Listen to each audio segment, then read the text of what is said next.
இப்போ உங்க தொகுதியில மின்சார வசதி, தண்ணி வசதி, ட்ரைனேஜ் வசதி இதெல்லாம் எப்படி இருக்கு? எல்லாமே இருக்கு. இந்த இடம் ஃபர்ஸ்ட் இந்த பின்னாடி பாத்தீங்கன்னா இந்த ட்ரைனேஜ் பாத்தீங்கன்னா அடைச்சிருச்சுன்னா இந்த கார்னர்ல இருந்து அந்த கார்னர் வரைக்குமே ஃபுல்லா அடைச்சிக்கும்.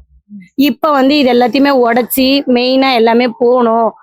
திடீர்னு தண்ணி கிண்ணி எங்களுக்கு வருதா புயல், இந்த 2015 புயல்லாம் எங்களுக்கு வீடு ஃபுல்லா தண்ணி வந்துருச்சு. 2 பீரோ ரேக் வரைக்கும் வந்துச்சு. அந்த மாதிரி இந்த வாட்டி வரக்கூடாதுன்னு சொல்லிட்டு பீரோவெல்லாம் ஃபுல்லா இங்க பீரோன்ற பாருங்க, இங்க காவா இந்த இடம் எல்லாம் ரெடி பண்ணி கொடுத்துருக்காங்க. பின்பக்கம் காவா நாத்தம் அப்படி அடிக்கும். எல்லா பின்பக்கமும் ஃபுல்லா ரெடி பண்ணி மழை பெஞ்சதுன்னா மழை தண்ணி போற மாதிரி எல்லாம் இந்த இடத்துல ரெடி பண்ணி கொடுத்துருக்காங்க. ஃபர்ஸ்ட் 5 வருஷத்துக்கு முன்னாடி இருந்த செம்மஞ்சேரியும் இப்ப 5 வருஷத்துக்கு அப்புறம் இருக்கிற செம்மஞ்சேரிக்கும் நிறைய டிஃபரன்ஸ் இருக்கு. இப்போ 2 வேளை தண்ணி வருதுமா, சாயந்தரம் வருது, காலையில வருது. தண்ணி பிரச்சனை எந்த பிரச்சனையும் கிடையாது. எல்லாமே இருக்க, எல்லாமே குடிநீருக்கு பஞ்சம் கிடையாது. கரண்ட் எந்த நேரமும் பாதிப்பு இல்லை. மக்கள் நல்லா நிம்மதியாக தான் வாழ்றாங்க. எல்லாருமே சந்தோஷமா தான் இருக்காங்க. எல்லாருமே நல்ல நிலைமைக்கு இருக்காங்க. இன்னைக்கு எல்லாருக்கும் வீடு ஒதுக்கப்பட்டு அந்த வீடெல்லாம் கூட புதுக்கப்பட்டு எல்லாமே நல்ல மாதிரி பண்ணி கொடுத்துட்டு இருக்காரு எம்எல்ஏ அவர்கள்.